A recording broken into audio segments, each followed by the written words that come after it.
Céline Dion. My dream, to be international star. Could it happen again? Could Celine Dion happen again? I'm Thomas Leblanc, and Celine Understood is a 4-part series from CBC Podcasts and CBC News, where I piece together the surprising circumstances that helped manufacture Celine Dion, the pop icon. Celine Understood, available wherever you get your podcasts. Frequency Podcast Network. Stories that matter, podcasts that resonate. Our story today begins with a young Canadian Olympic snowboarder. A natural enough place to start. From there, it stretches across all of North America. It involves an infamous Mexican drug cartel, thousands of kilograms of cocaine, a handful, at least, of homicides, and ends with that former Canadian Olympic snowboarder on the run from the law with a $50,000 reward out for any information leading to his arrest. Just how did this all happen? That's what we're trying to piece together today.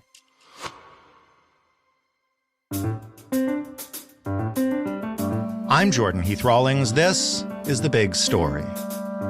Calvi Leon is a general assignment reporter for the Toronto Star, where she covers a lot of crime, including this fascinating tale. Hello, Calvi. Hi, thanks for having me. Thank you for making time to walk us through this, because it's really interesting. Definitely. Interesting to say the least. It's quite the story. Maybe right off the bat, I will just say you're going to hear the term allegedly a lot today, because we are discussing a lot of charges that have not yet been proven in court, though they do come from very high levels of various police departments. But that's all to set the stage, and maybe we will just start. Before all of that, at the beginning, how might people know Ryan James Wedding 20 years ago? Who was he? Yeah, so Ryan James Wedding was one of the youngest members, if not the youngest member, of Canada's Olympic snowboarding team in the early 2000s, late 90s. So he competed in the 2002 Salt Lake City Games. He had finished 24th in that 2002 Games. We know he didn't compete internationally after that. And from there, I don't believe he continued to train with the team either. And so before we get into everything that we know or suspect or allege that happened in the next few years there, maybe just fast forward right to now and why we're talking to you. What is he known for now? Who is he today?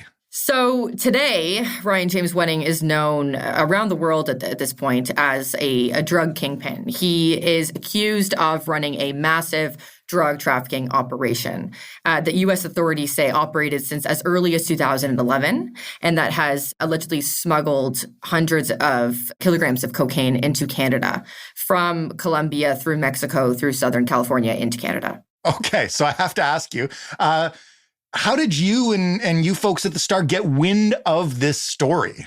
So I've been following this story, in a sense, for almost a year, actually, because I had covered a double homicide in Caledon that was on November 20th of last year. And that was a case where an Indian couple had been murdered in their adult kids' rental home. They were gunned down with their daughter on a Monday night as they were getting ready for bed. The dad was pronounced dead at the scene. The mother died in hospital 2 weeks later. And their daughter, she actually took 13 bullets and survived. She was on life support for a while, but she came out and she survived. Wow. And what we know is that, like I mentioned, they were an Indian couple. They'd just been in Canada for a couple weeks at that point.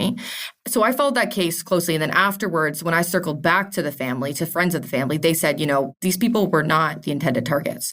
Later, police did confirm that. It took a few months, but they eventually came out and said, this was a case of mistaken identity. So this family was gunned down and they were not the intended targets. And they also said at a news conference in March that this case was actually linked to multiple other shootings in the GTA around the same time in November. They didn't say too much about who the intended target was. They said they knew who it was, but they're not revealing that information. They still haven't. March was sort of the last time we heard from police about that case. And then fast forward to 2 weeks ago when OPP sort of direct everyone's attention to the FBI and U.S. authorities where they have this news conference in Los Angeles. And there they announce, this former snowboarder is accused alongside other Canadians of running this massive drug trafficking operation that allegedly ordered multiple killings in Ontario, including that Caledon case. Wow. So that is the link there. And so following this case for almost a year and then hearing that, I definitely would never expect that. Just as we get into the story, can you maybe give us a sense of the sources you're using to tell the historical part of it? Like, how do we know about what happened with Ryan James' wedding and others over the past 20 years until we walk up to that Caledon murder? Yeah, absolutely. So quite frankly, the best sources for this story are the court documents from U.S. authorities. We all, as a Canadian journalist, I'm sure most people can appreciate that the U.S. system is a lot more transparent, a lot more open. And so having these court documents and kind of outlining a lot of these allegations and how investigators cracked down on Ryan James' wedding and the other Canadians who are involved with this operation, that is really helpful. That has helped us tell this story, and it's continuing to help us kind of fill in the gaps, or at least try to. And then obviously, of course, our CMP is involved in that investigation. So we know that because the investigation's ongoing, there's only so much they can say. Mm-hmm. But looking into those has been really helpful. Okay, so let's rewind then. Wedding's Olympic career ends. He's no longer competing professionally. How does it start to go from there to alleged international drug kingpin ordering Ontario murders? That's the question, right? Yeah, that's what I think that's been on everybody's minds. Like, how does this even happen? What do you mean he was a snowboarder? We have records that detail previous offenses, previous convictions, and so that helps us a little bit. We don't know exactly how, he climbed the ranks, you could say, but we do know from his criminal record that we have a sense of where things maybe started to take a turn. So we know that his criminal record dates back to a few years after his Olympic debut. So it wasn't long after. One of the first, alleged offenses, you could say, is that in 2006, he was actually named on a search warrant for a property in BC that was suspected of conducting an illegal marijuana grow-op, but he was never charged in that. And then in 2008 is sort of when we get the first glimpse of how this guy got involved in international drug trafficking, because he had flown from British Columbia, from Vancouver, to Los Angeles to meet a buyer who was, in fact, a government agent. And he and two others who he was with, they'd purchased the cocaine from that man, and they were arrested there. And then in 2010, so he was already serving a sentence, but in 2010, he was actually sentenced to 4 years. But because he was already serving some time, he ended up being released at the end of 2011. And so he was convicted in 2010 of conspiracy to distribute cocaine. And at that time, I gather from court documents or local reports of the case, he sort of made the case for himself and what he was doing with his life, right? Can you explain a little? Because that to me is one of the links from the previous life to what it would become. Yes, exactly. So at that sentencing, we know from court docs, from the transcript of that sentencing, that he made many remarks there to the judge, to the court. And some of the things that he spoke about was the fact that he was an athlete, that he had mentored young kids, that he volunteered his time, that he was going down the wrong path. And he actually said, I knew this was wrong and I did it anyway. That was one of the things that really stuck out to me. And another thing he spoke about was he talked about his time in prison. And he said, I've heard firsthand what drugs does to people, how it ruins people's lives. And I don't want to be part of that, is what he told the judge. He also asked, he asked the judge for a second chance. He said, I'm an athlete and in snowboarding, we're taught, and what I do, we're taught not to ask for a second chance, but here I am asking for one. In a way, it's like foreshadowing, actually, right. You could say. Just kind of him talking about not wanting to be involved with that. And now here he is, the face of this large organization. And so shortly after that, he is declared time served and released. And what happens then?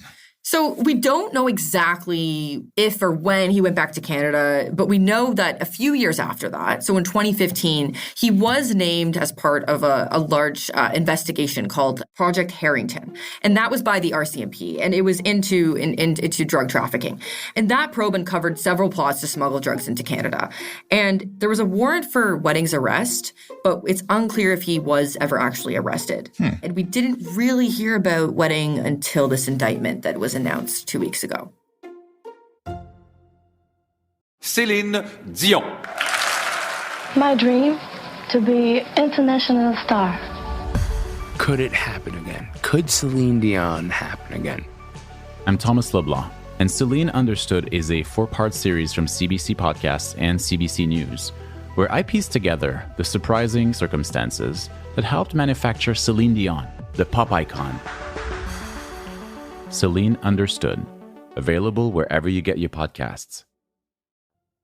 So, I mean, beyond the allegation of the organization and allegations of murder and that kind of stuff, what do we actually know about how the drug trafficking operation allegedly worked, like, practically on the ground? Yeah. So, I mean, it was a full network, right? Like, they had Clark and Wedding allegedly at the top, kind of guiding it all. That they had these two men who were accused of actually running the transportation network, specifically from Southern California into Ontario. And then they had dispatchers. They had truckers who were based in Ontario, you could say.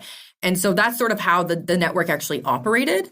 And it's interesting because the court documents share a lot about how they communicated with each other. And they used an encrypted messaging app. And they also used sort of like a coded language. And we also know that they had nicknames, right? Like they communicated, obviously not using their real names. And so it was quite the organization. And it's something that also that we're looking into a little bit more in terms of how it actually worked, and then how investigators were able to kind of get, we know that they had a confidential source, and how they were able to get in there at that point, because they started investigating them in January with that confidential source involved. Where do we start getting into homicides and that kind of stuff? Like, at some point, this starts showing up on the radar, right? Or is it really not until this mistaken identity case? So again, that's one of the things that is not quite clear right now. So something that I'm looking into that I'm curious about is the fact that we know the Caledon murders happened in November 2023. And we know that authorities said, at least for this investigation into Wedding and his alleged operation, that happened in January, started in January. So there's a bit of a disconnect in terms of what actually prompted this investigation. Was it those Caledon murders, and who informed who? And so that's something that we're trying to figure out. But we do know that there were 2 other homicides that have been connected to Wedding and his operation. So one of those is in Niagara, and it was a young man who police say was involved with international drug trafficking. So he was killed in April. And then we also know of another homicide of a Brampton man. And we know a little bit more about the Niagara murder because of additional court documents that were released actually here in Toronto in relation to an extradition hearing for some of the men accused in the operation. And so one of the alleged co-leaders of the operation, Andrew Clark, also a Canadian, he was working with a hitman, you could say, a 23-year-old from North York. We know this from the court documents, but they had directed the killing of this Niagara man.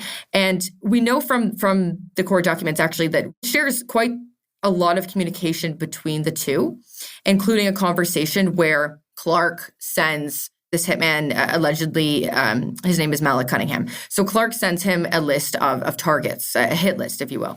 And at the beginning, Cunningham says to Clark, give me the easiest one first. And then Clark sends him, directs him to go kill this man, Niagara. And I don't have the exact quote in front of me. I'll paraphrase, but he says, blow this guy's top off. And so it's quite staggering, these text messages, right, that we're seeing from these documents. He was also ordered to do what he called a driveway job. And we know from police that this man was killed in his driveway. And so that kind of shares a little bit of insight about how this came about. And then we also know that hitman was arrested a few weeks later because police were able to track his vehicle, and they conducted a traffic stop, and then they arrested him and took him to custody. And so that hitman is accused of in that murder. And Clark, the co-leader of the operation, is accused of directing it alongside, others who were involved in the operation. It's all connected. And what do we know then about how the mistaken identity thing happened and who is accused of carrying that out? We don't actually know who's accused of carrying that out. Okay. The actual killers or killer, we don't have any information about who that was. And that's something that authorities are obviously investigating. Caledon OPP has been on this case. It's their jurisdiction. They've been looking into this since it happened. And so we don't know a whole lot there. And that's hopefully we'll know more soon. But we know, at least according to police, that it's a case of mistaken identity. Do we even know who the actual supposed targets were supposed to be? Yeah. So, police have said, they said in March that they do know who the intended target was. They were in communication with them. Right. They really didn't release too much more than that. And that's just because of, I think, to protect that person's identity and also just because of the investigation, right? So we don't know exactly who that is. It's something that we're also looking into right now. Can you give us a sense of, I guess, where all the various investigations stand at this moment? You know, you've mentioned like an FBI press conference. Obviously, there are local police in Canada investigating some of these murders and currently prosecuting some of them. Like, where is everything at the time that you're trying to report on this in real time? Right. There are many people who were allegedly involved with this operation. And so some of them were arrested in the States, some of them were arrested here, and some of them were Mexico as well. And so right now we're sort of in the spot where we have, I think almost all of the accused have been taken into custody except for actually Wedding himself and one other, I believe, potentially two. And so here in Toronto, for example, there are 4 men who are awaiting an extradition hearing.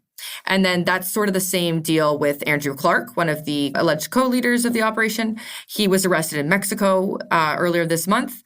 And Wedding was believed to have been living in Mexico. We don't know exactly if he was with Andrew Clark or not, but they were both living in Mexico under the protection, actually, of a cartel they were working with, the Sinaloa cartel. That is, if I'm not mistaken, and I am a lay person here, that's a big drug cartel, like a very notorious Mexican drug cartel. Exactly. Like RCMP has said that they're working with Mexican cartels, and we do know from the FBI that it is that notorious cartel, which is very well known, like you say. Andrew Clark and Wedding were believed to have been living under the protection of that cartel in Mexico. Andrew Clark was arrested in Mexico earlier this month. Wedding is still at large. There's a $50,000 reward out for information leading to his arrest. We know from the FBI that he's believed to still be south of the border, whether that be in Mexico or Latin America. We don't know exactly where, but they said that that's where he's believed to be currently and that he's still at large. And so right now there's a couple different moving parts. We know that there's extradition hearings, which can take a while. It might be a long time. And especially if any of the accused end up fighting it, right? We know that in other cases from what we've seen in the past, that can take years. So it really just, it depends on how that plays out. And then obviously investigators are searching for Wedding. We know that RCMP is obviously working with U.S. authorities. What that actually looks like on the ground, we don't know too much about. But obviously that is a priority for them. And I think we'll all be immediately informed when and if that does happen, if he is arrested. And if you've seen Ryan James Wedding, contact the FBI. Or RCMP, I mean, anyone, really. I think at this point, they're all looking into it. Calvi, thank you so much for this. A fascinating story, and good luck following it. Yeah, thank you so much for having me on. I appreciate it. Calvi Leon, reporting for the Toronto Star. That was The Big Story. For more from us, you can head to thebigstorypodcast.ca. You can always shoot us feedback by emailing us. hello@thebigstorypodcast.ca is the address. Or by calling us on the phone and leaving a voicemail. 416-935-5935 is that number. The Big Story is in your favorite podcast player and on your favorite smart speaker when you ask it to play The Big Story podcast. I'm Jordan Heath Rawlings. Thank you for listening. We'll talk tomorrow.